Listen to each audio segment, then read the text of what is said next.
Uma mensagem que tem sido muito forte para nós, algo que Deus tem falado muito forte ao meu coração. Eu gostaria que você pudesse abrir a sua Bíblia em Mateus, capítulo 3, versículo 13. Vamos ler essa linda história de amor de Cristo Jesus pelas nossas vidas, o cuidado que Ele tem por nós. E vamos mais uma vez crescer e amadurecer naquilo que Ele tem nos convidado a fazer. Evangelho de Mateus, capítulo 3, versículo 13. Vamos ler até o versículo 17. Diz o seguinte: Então Jesus veio a Galiléia, ao Jordão, para ser batizado por João. João, porém, tentou impedi-lo, dizendo: Eu preciso ser batizado por ti, e tu vens a mim? Respondeu Jesus: Deixe assim por enquanto. Convém que assim façamos para cumprir toda a justiça. Então, João concordou. Assim que Jesus foi batizado, saiu da água.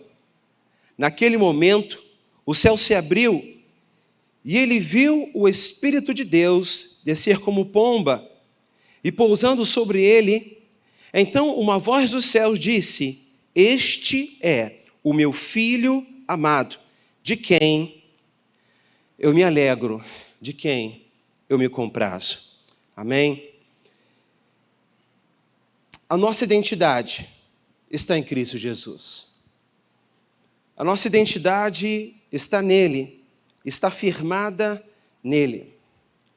Quando nós observamos esse texto de Mateus, capítulo 3, nós estamos diante de uma declaração, de uma indagação de João, no que diz respeito, João Batista, no que diz respeito ao papel dele em pregar o evangelho do arrependimento. E ele pregava para judeus que viviam como gentios, viviam como se não fossem os escolhidos, como se não fossem da descendência de Abraão, viviam como qualquer outra pessoa. Então João Batista estava ali proclamando o evangelho do reino, estava proclamando arrependimento. E a proclamação do arrependimento de João Batista era um convite para que os judeus pudessem se arrepender das suas escolhas, pudessem sair desse lugar de conforto, por ser um povo escolhido, por ser um povo da promessa, mas por entender que vai muito além disso, mas vai a partir de um compromisso pessoal, individual, de viver verdadeiramente a palavra e as Escrituras. Veja que quando Jesus se aproxima para ser batizado, João Batista se vê confrontado pela santidade de Jesus. E ele pergunta a Jesus e diz a Jesus: Eu preciso ser batizado por ti, e o Senhor vem a mim para que eu o batize? Eu acho isso lindo, irmãos, porque isso fala sobre a humildade e o reconhecimento, tamanho compromisso de João Batista com aquilo que ele mesmo estava fazendo, de proclamar arrependimento, de proclamar uma verdade genuína, de não ser algo apenas para que outros possam ver, de não ser algo apenas para que outros possam se agradar, mas que verdadeiramente ele estava falando a respeito de uma santidade, ele estava falando de um arrependimento genuíno e verdadeiro. O texto continua e diz: Assim que Jesus foi batizado, saiu da água. Naquele momento, o céu se abriu e ele viu o Espírito de Deus descendo como pomba e pousando sobre ele. Então uma voz dos céus disse: Este é o meu Filho amado, de quem me comprazo. O momento do batismo, irmão, é um dos momentos mais extraordinários que nós podemos experimentar. O momento da conversão é um momento extraordinário. O momento do batismo é um complemento, é uma continuação. É algo que ecoa essa disposição de se arrepender dos seus pecados. E naquele instante em que Jesus foi batizado, o Espírito Santo esteve ali como uma pomba corpórea, e uma voz ecoou do alto dos céus, onde Deus disse: este é o meu filho amado, em quem eu tanto me alegro. Eu vejo que com isso, com essa declaração, irmãos,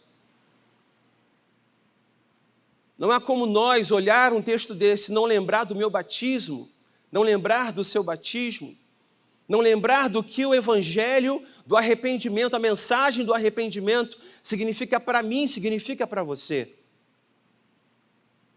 Acredito que todas as vezes que nós temos a oportunidade de tomar do pão, de tomar do cálice, é lembrar daquilo que fomos livres, lembrar da salvação, lembrar de uma vida de pecado que o Senhor nos resgatou, que o Senhor nos arrancou, da forma como Ele nos transportou do império das trevas para o reino da sua maravilhosa luz. É poder se alegrar com o poder extraordinário que vem da parte do Senhor. E eu te pergunto, como foi o dia da sua conversão? Como foi o dia em que você aceitou a Jesus como teu Senhor e como teu Salvador? Nós temos que nos lembrar. Você não pode se esquecer da obra extraordinária que Ele operou e continua operando na sua vida. Talvez você está aqui nessa noite e pela primeira vez você entra aqui. Eu quero te dizer, meu querido, o Senhor, Ele tem salvação para a sua vida. Nessa noite, Ele tem salvação para a sua vida. Ele deseja ministrar salvação na sua vida. Por isso, abra o teu coração, esteja disponível para receber aquilo que Deus tem para ministrar sobre você nessa noite. Porque eu creio que o mesmo Deus que operou, Ele continua operando. Não apenas em 1980, não apenas em 1989, mas Ele continua operando ao longo de todos esses anos, assim como há de operar nesta noite. Quem acredita, diga amém. Porque esse é o mesmo Deus, o Deus que opera. E nessa noite eu quero falar a respeito da nossa identidade, uma identidade que encontramos em Cristo Jesus. Porque diante daquele batismo estava tipificada ali a família de Cristo. Assim como nós, quando nos batizamos, estivemos ali naquele momento lindo. E eu fui batizado pelo meu pai, na companhia da minha irmã. E toda a família presente, participando. E ali estava representada a família de Cristo, Jesus. Naquele instante, Deus já estava apontando para o Messias. Mas também naquele instante, Deus estava apontando para o seu filho. A mensagem e aquele momento tão significativo foi para testemunho de todos, mas também foi para Jesus. Uma declaração que diz: este é o meu filho, a quem eu amo e de quem eu me agrado. O Pai, Filho e Espírito Santo manifestada naquele exato momento. A pericorese, a trindade, a unidade dos três, a intimidade da qual eu e você somos convidados a fazer parte. Porque é no meio dessa intimidade, irmãos, que nós somos convidados.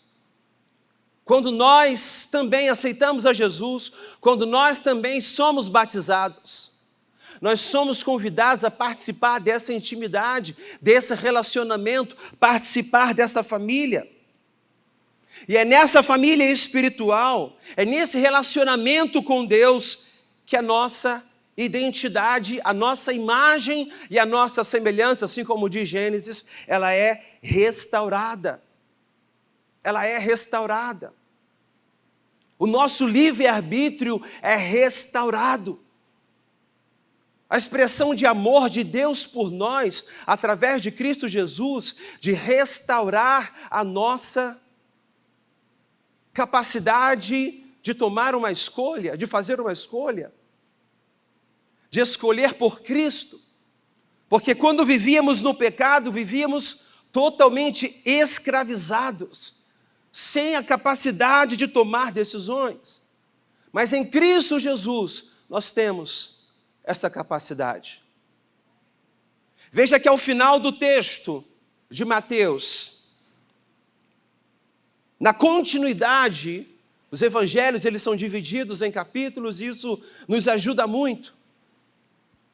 Mas perceba que há uma continuidade, há uma intenção na continuidade de Mateus, no final de Mateus capítulo 3 e no início do capítulo de Mateus capítulo 4, do versículo 1 em diante. E leia comigo aí. Então Jesus foi levado pelo Espírito ao deserto, para ser tentado pelo diabo. Depois de jejuar 40 dias e 40 noites, teve fome. O tentador aproximou-se dele e disse: se és filho de Deus, manda que estas palavras se transformem em pães. Jesus respondeu: está escrito, nem só de pão viverá o homem, mas de toda palavra que procede da boca de Deus. É impressionante como esse trecho de Mateus, a palavra de Deus a respeito de Jesus, aponta para Isaías capítulo 42, aponta para o texto de Salmos capítulo 2. É interessante como que a resposta de Jesus a Satanás no momento em que ele foi levado para ser tentado está baseada no texto de Deuteronômio capítulo 8. Veja que Jesus, cheio do Espírito Santo, ele é levado pelo próprio Espírito ao deserto.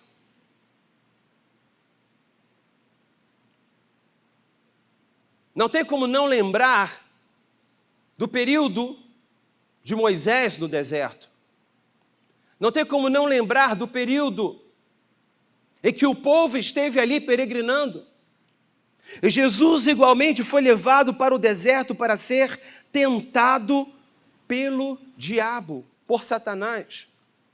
E algo que eu acho extraordinariamente curioso é que na tentação de Satanás em relação a Jesus, ele vai tocar exatamente aonde? Na identidade. E o desejo de Satanás é fazer com que Jesus peque na renúncia que ele fez. Porque quando o Evangelho de João vai declarar que Jesus, ele se despiu de toda a sua glória,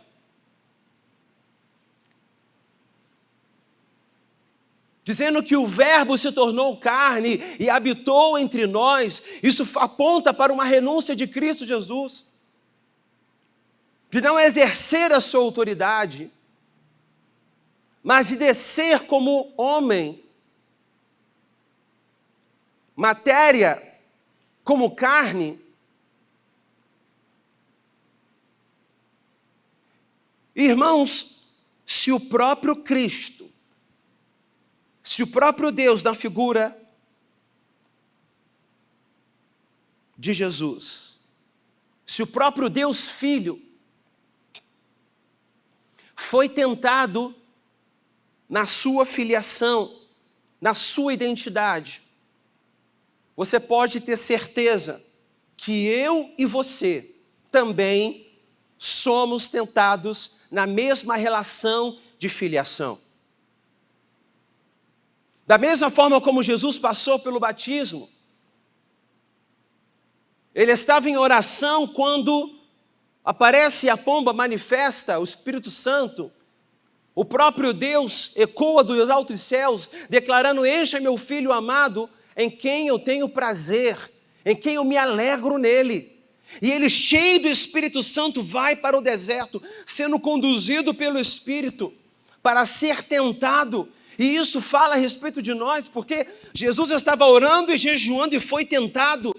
Nós também podemos orar, podemos jejuar e ser tentado assim mesmo.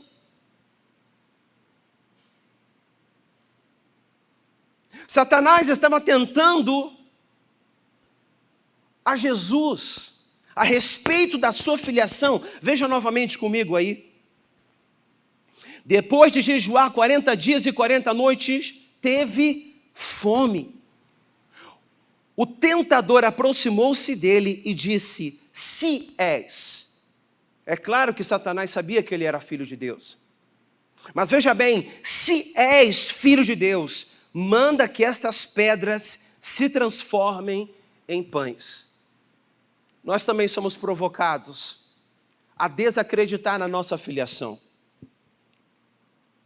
Nós também somos provocados a não crer na soberania de Deus, no governo de Deus, sobretudo nos momentos de tentação a qual nós passamos.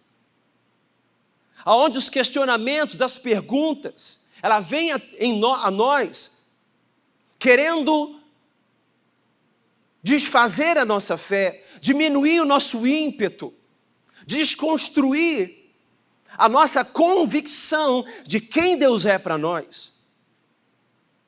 Numa relação de paternidade e filiação, um pai, ele adota um filho, mas um filho também precisa adotar o seu pai.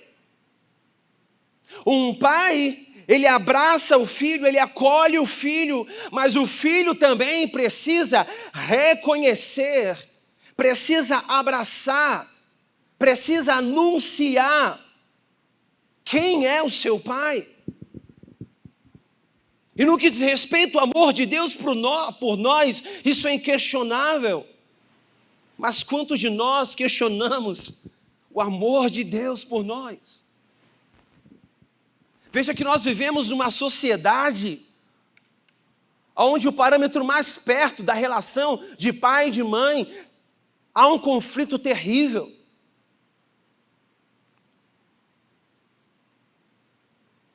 Pais que não se entendem, filhos que não aceitam seus pais, pais que não aceitam seus filhos.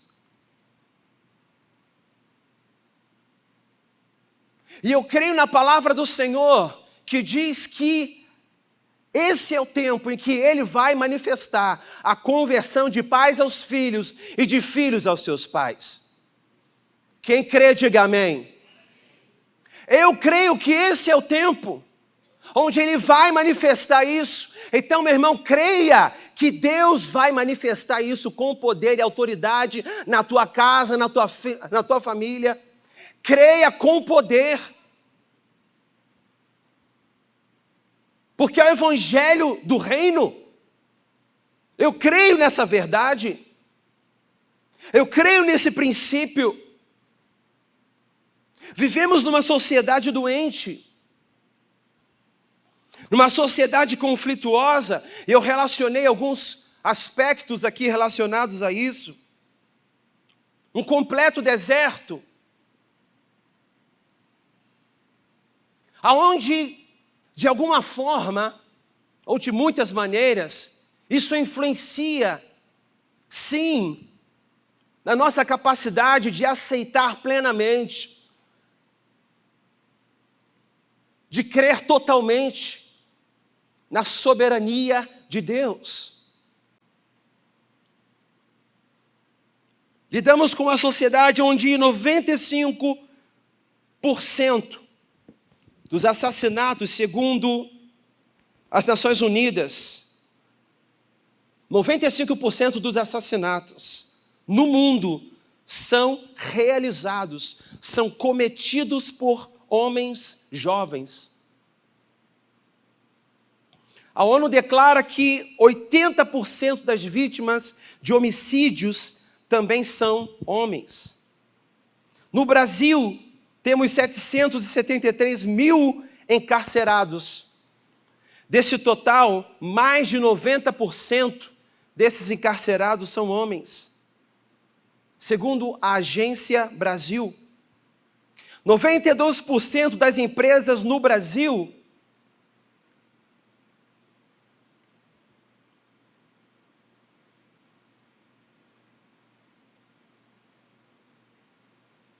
são dirigidas por homens. O Brasil é assolado por um conflito familiar. Seja a ausência da mãe, da figura materna, seja a ausência da figura paterna dentro de casa. Nós lidamos com um conflito de filhos órfãos, de pais e mães que estão vivos. Os filhos se sentem órfãos, mesmo com a presença dos pais. Toda a relação comportamental, todos os conflitos relacionados estão associados, seja os pais mortos, os pais desconhecidos ou presentes dentro de casa. Muitos filhos manifestam esse sentimento de orfandade. E temos visto essa relação muito comum, muito naturalizada, que faz parte do cotidiano, seja das favelas do Rio de Janeiro, seja dos arranha-céus do Brasil ou do mundo. Isso é uma realidade que a gente vê nas ruas, nas conversas de botequim, uma realidade que a gente vê nos congressos, de qualquer ordem que for. Isso é um assunto naturalizado, de norte a sul, de qualquer parte do mundo, nós vamos ver esse assunto presente. E no Brasil não é diferente. Nós, inclusive, percebemos que isso é motivo de slogan. Já produziram filmes com temas como esse, livros, documentários, publicidades e até campanhas políticas como a de Vargas, onde ele usava o slogan de que Vargas era o pai, não estou ouvindo, o pai dos pobres. E esse é o contexto que nós vivemos. Nós ligamos à televisão e percebemos que as Big Techs como a Disney, a Pixar e tantas outras, lançam em suas plataformas de streaming ou nos grandes cinemas, grandes sucessos cuja a base que ampara está ligada a essa relação de orfandade.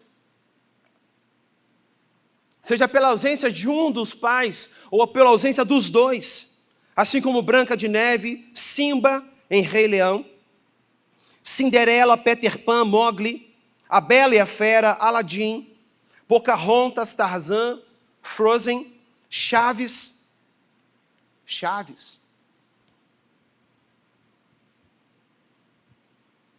Harry Potter, Luke Skywalker, Homem-Aranha, Deadpool, e talvez você tenha mais um caminhão de outras sugestões de filmes que usa de uma linguagem, de uma comunicação. Por que isso é pauta? Porque existe um diálogo, existe uma identificação, onde jovens, crianças, adultos, olham e se identificam com aquele sentimento, se identificam com aquele vazio, se colocam no lugar daquele personagem, se identificam com aquela matéria jornalística, com aquela estratégia de marketing, e isso cria vínculo e vira um grande sucesso. E é verdade, é o que a sociedade tem para oferecer. No Brasil nós temos, sem entrar no mérito da questão, mas no contexto católico, no Brasil, nós temos uma padroeira.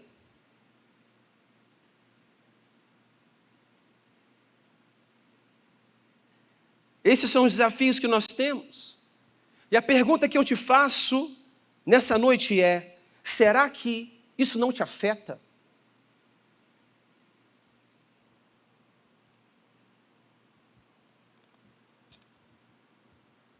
Será que isso de alguma forma não mexe com a maneira com que você se relaciona com Deus?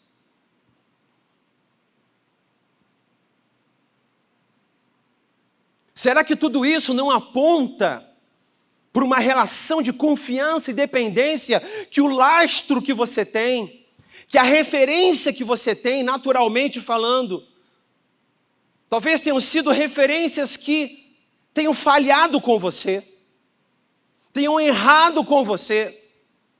E agora, quando você é confrontado no momento de tentação,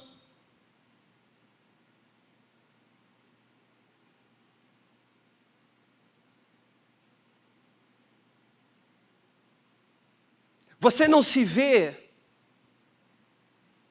fraquejando nessa relação de confiança perante Deus? Talvez você pergunte: será que Deus vai dar conta do meu problema? Será que Deus vai dar conta do meu filho? Será que Deus vai dar conta do desafio financeiro que eu estou vivendo?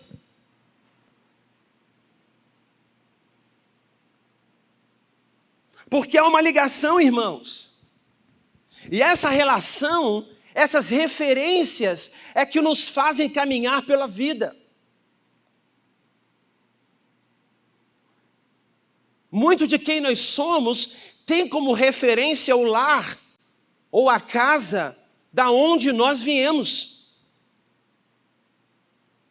Uma palavra semântica para a identidade é idem, é idêntico. Ou seja, idem. O que nos leva a compreender uma transferência de identidade. Por mais que você lembre da sua família original, por mais que você lembre das influências que te rodearam, e você diga: olha, isso eu não concordo, eu não aceito. A pergunta que eu te faço: o que é que você acabou levando para casa, para a sua casa e não queria? O que é que você, jovem, pensa: eu não quero levar isso para a minha futura família?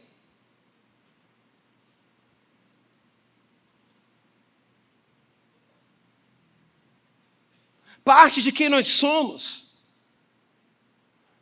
da identidade da qual nós somos formados, haja visto os nossos traços físicos. Estávamos lá embaixo no gabinete lembrando disso, de como eu sou semelhante ao meu pai, de como o meu filho é semelhante a mim, e de como eles manifestam certos comportamentos que são muito parecidos.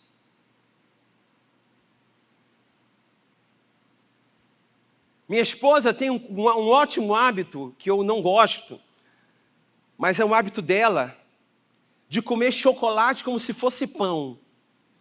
Imagina você comendo pão. Agora imagina uma barrinha desse tamanho de chocolate ela comendo. Ela bota aquilo na boca. Acabou. Igual o meu filho Lucas. Ele pega o pirulito.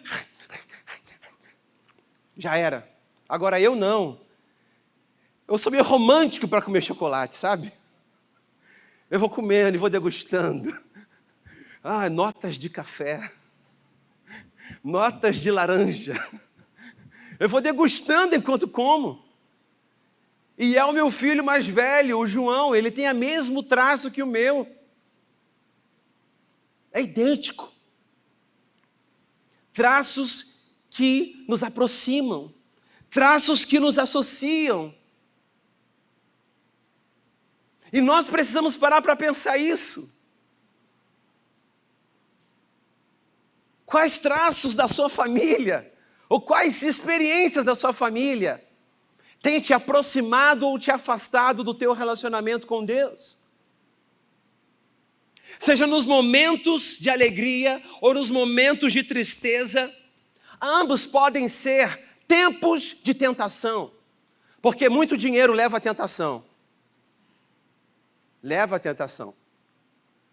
A tentação de não depender de Deus, a tentação de viver autônomo, a tentação de não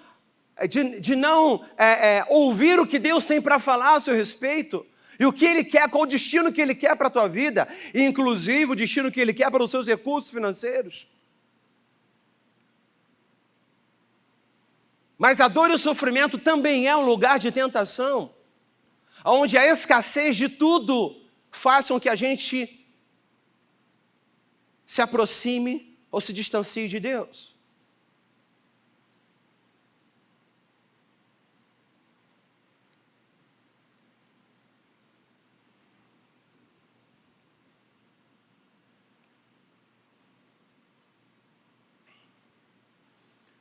Muitas pessoas entram numa crise de identidade, uma crise de propósito,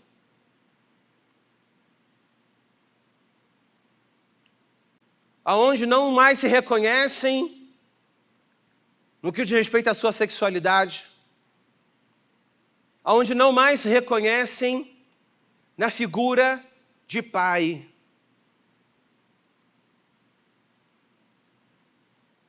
E decide viver uma vida como se nem pai fosse. Não mais reconhecem,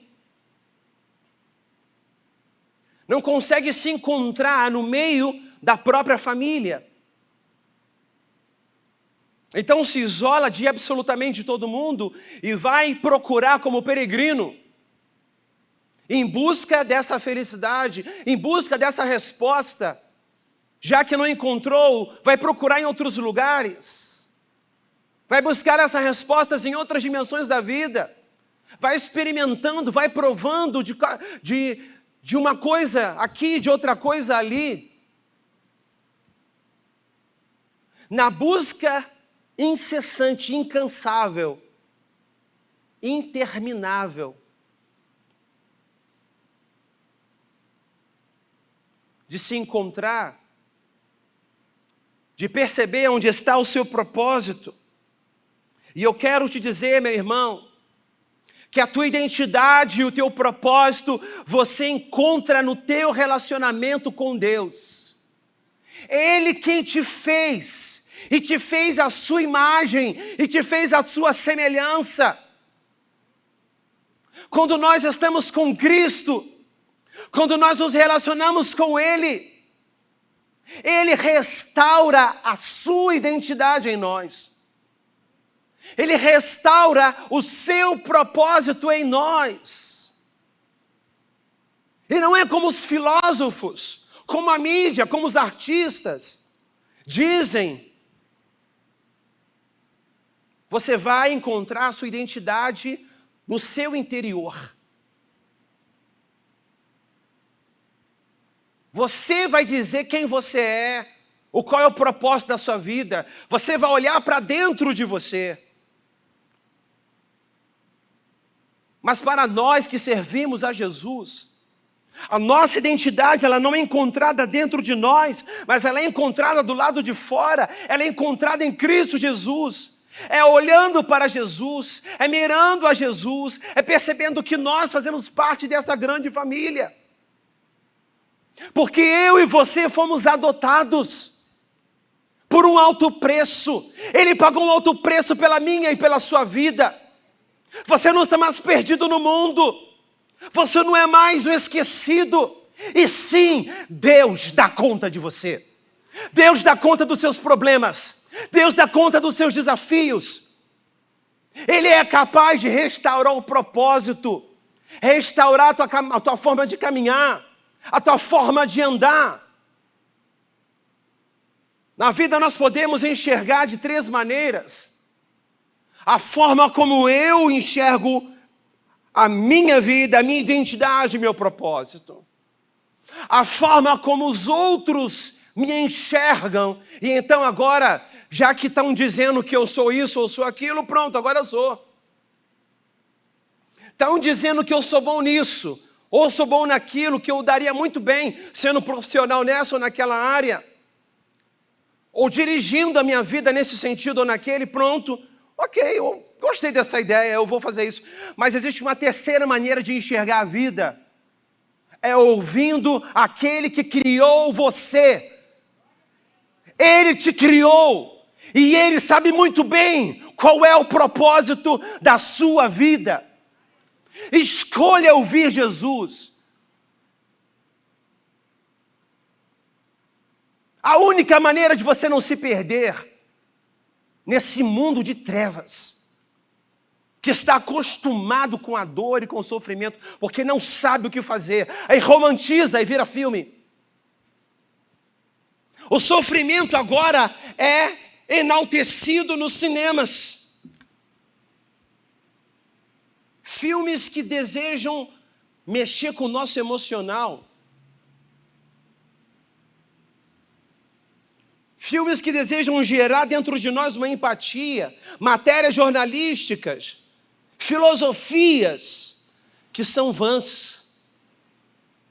Que apenas nos entretêm, mas não resolvem o nosso problema. Não dão conta dos nossos desafios. Não dão conta. Não dão conta. Eu quero te dizer que Jesus dá conta do teu problema. Não me importa, meu irmão, quem foi teu pai. Não me importa quem foi tua mãe. Não importa se sua mãe conheceu o seu pai no meio de um carnaval. Tiveram uma relação ali no meio do carnaval e você nasceu. Você foi escolhido pelo Senhor. Você não é um projeto do acaso. Você é filho e filha. Jesus te ama. E Ele tem um propósito para você. Ele tem um propósito para você. Não importa a maneira que as coisas aconteceram. O que importa é que o fôlego da vida não é obra do acaso. O fôlego da vida é obra divina. É obra divina. E essa obra divina vai se manifestar, acredite. Por isso eu te convido a não renunciar ao amor de Deus. Mas a você, com coração voluntário, dizer: Tu és o meu Pai. Tu és a minha família. Eu faço parte dessa intimidade do Pai, do Filho e do Espírito Santo. Porque se sua família original, ela trouxe para você marcas boas e positivas, e as marcas negativas você traz com você até hoje, eu quero te dizer que existe uma nova família, a qual você pode fazer parte, ou então você já faz parte dela. Essa família também tem uma identidade para te marcar, para te selar, para gerar em você. E essa marca é a marca de Jesus Cristo na sua vida. Essa marca vai corrigir tua maneira de andar. Essa marca vai corrigir os teus sentimentos. Essa marca vai corrigir tua maneira de enxergar a vida. Essa marca vai corrigir as tuas palavras. Essa marca vai corrigir os seus pés. Jesus Cristo, Ele faz com que todos nós, sejamos nós órfãos, necessitados, sejamos nós viúvas, viver em família. E nesse ministério sobrenatural, Ele permite que use pessoas falhas como eu e como você, para manifestar a sua graça. A sua graça. Então tenha paciência. Tenha paciência. Deus está operando algo extraordinário na sua vida. Aleluia! Olha para quem está ao seu lado e diga: Deus está operando algo extraordinário na sua vida. Deus está operando. Deus está operando. Em Ezequiel capítulo 18, do versículo 2 ao versículo 4,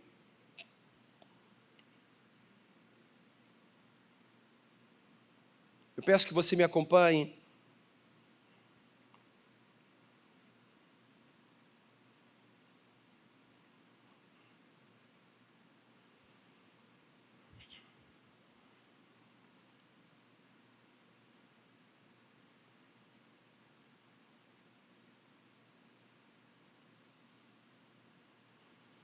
Ezequiel capítulo 18, versículo 2, diz o seguinte: o que vocês querem dizer quando citam esse provérbio sobre Israel? Os pais comem uvas verdes e os dentes dos filhos se embotam. Então, olha o que Deus diz: juro pela minha vida, palavra do soberano, o Deus, que vocês não citarão mais esse provérbio em Israel, pois todos me pertencem, tanto o pai como o filho me pertence. Aquele que pecar, esse morrerá. Ezequiel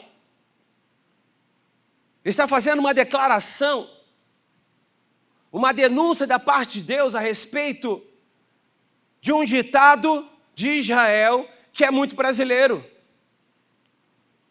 Filho de peixe, pau que nasce torto, morre torto. Ah, isso aí é assim mesmo. Vai ser que nem o pai dele. Ah, esse aí, ó, é igual a mãe. Não vai dar para nada.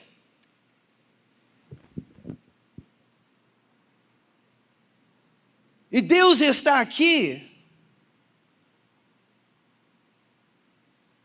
denunciando esse pensamento, essa mentalidade no meio do povo de Deus.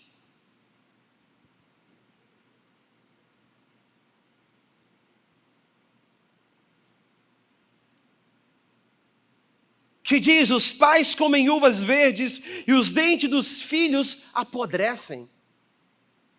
Ou seja, a atitude dos pais condenam a vida dos filhos. As escolhas erradas dos pais fazem com que os seus filhos tenham seu futuro decretado, condenado. Deus está denunciando isso e dizendo que nunca mais isso seja dito. Porque tanto o pai quanto o filho me pertencem. E cada um vai responder pelos seus próprios pecados. Filho não pode dizer: eu sou assim porque o meu pai fez isso, fez aquilo. Eu sou assim porque minha mãe me abandonou, me esqueceu. Mas quando nós não rejeitamos o amor de Cristo, mas aceitamos Ele, irmãos, Ele restaurou tudo. Ele restaurou o Éden dentro de nós. Sabe aquilo que você acha que perdeu, aquilo que você acha que é uma derrota na sua vida e que nunca mais... Meu querido, com Cristo Jesus, tudo aquilo que foi perdido, não segundo os nossos olhos, mas segundo a perspectiva divina, Ele vai restaurar, e Ele restaura todas as coisas. Ele restaura todas as coisas. Então não podemos mais culpar ninguém, não. Não podemos mais viver uma vida de vitimismo, de coitadinho, não. Porque temos um Deus que é soberano. E que Ele decidiu nos convidar para a dança. Ele nos convidou para dançar. Para participar desse baile do Pai, do Filho e do Espírito Santo. E é nessa perspectiva, irmão, que você precisa caminhar. Agora a minha marca não é a marca dos meus pais. Em relação a eles, agora eu sou coluna. Porque eu vou ser boca profética para abençoá-los, se estiverem vivos. Porque agora a minha marca é a marca de Cristo. Os meus passos não estão mais corrompidos como Caim, mas os meus passos são as marcas de Cristo. As marcas de Cristo. São conduzidos por Cristo Jesus. Por Cristo Jesus. E é esse modelo de vida, e essa maneira de enxergar que Deus me convida, que Deus te convida. É debaixo desse entendimento que o Senhor quer que você ande com confiança, na certeza de que não há absolutamente nada que o Deus Todo-Poderoso ao qual servimos não é capaz de fazer. Porque Ele supera todas as nossas expectativas. Infinitamente mais do que tudo que pedimos, do que tudo que podemos pensar. Ele está pensando e planejando para a minha vida. Ele está pensando e planejando para a sua vida. Por isso, meu irmão, abra a tua boca e profetiza. Profetiza sobre a sua própria vida. Profetiza sobre o teu futuro. Profetiza sobre os teus pais. Profetiza sobre os seus filhos. Profetiza sobre o teu futuro. Declare profeticamente. Porque é isso que Deus espera de nós. E para finalizar, texto de Romanos capítulo 8, versículo 15 e 16, diz o seguinte. Versículo 15. Porque não recebestes o espírito de escravidão, para viverdes outra vez atemorizados, mas recebestes o espírito de adoção, baseado no qual clamamos, Abba Pai. O mesmo Espírito testifica com o nosso espírito que nós somos filhos de Deus. Ora, se somos filhos, somos também herdeiros, herdeiros de Deus e co-herdeiros com Cristo. Pois se com Ele sofremos, também com Ele seremos glorificados. Aleluia! Você pode dar uma salva de palmas a Ele. Glorificado seja o nome do Senhor. Abba Pai, Paizinho. É assim como as crianças chamam seus pais, Paizinho. E nós podemos desfrutar dessa liberdade. De um Deus que cuida de todas as coisas. De um Deus que está cuidando da minha vida. De um Deus que está cuidando da sua vida. De um Deus que está preparando tudo. Assim como diz Deuteronômio 18, diz que a bênção, ela virá. A bênção de Deus virá, correrá atrás. Nos alcançará. A bênção de Deus nos alcançará. Mas será que você acredita nisso? Será que você acredita nisso? Será que teu coração ele se enche de alegria? Ao ter essa convicção de que apesar das suas lágrimas, nós não temos motivos nenhum para nos desesperar. Porque nós temos um Pai que está no controle de todas as coisas. Temos um Pai que está nos segurando, nos tomando. está me dizendo: tu és o meu filho amado, e eu me alegro, eu me alegro. Assim como Deus disse a respeito de Jesus. Eu creio que Deus está aqui nessa noite, falando para cada um de nós: você é o meu filho amado, você é a minha filha amada, eu te amei, eu te amo. Você não é fruto do acaso, mas você é meu, você é minha possessão. Eu sonhei com você, eu planejei. Jesus, Ele te ama. Satanás pode dizer o que ele quiser, mas nós temos uma escolha. A escolha de estender as mãos para o nosso papai e deixar que ele nos pegue. Ô meu irmão, deixa papai te pegar. Deixa papai te pegar. Deixa ele se aproximar. Deixa ele te conduzir. Deixa ele tocar nos lugares que você quer ter o controle, mas você não está dando conta. Jesus dá conta. Jesus dá conta. Deixa ele conduzir você. Deixa ele pegar nas suas mãos. Deixa ele te amar. Deixa Jesus te amar.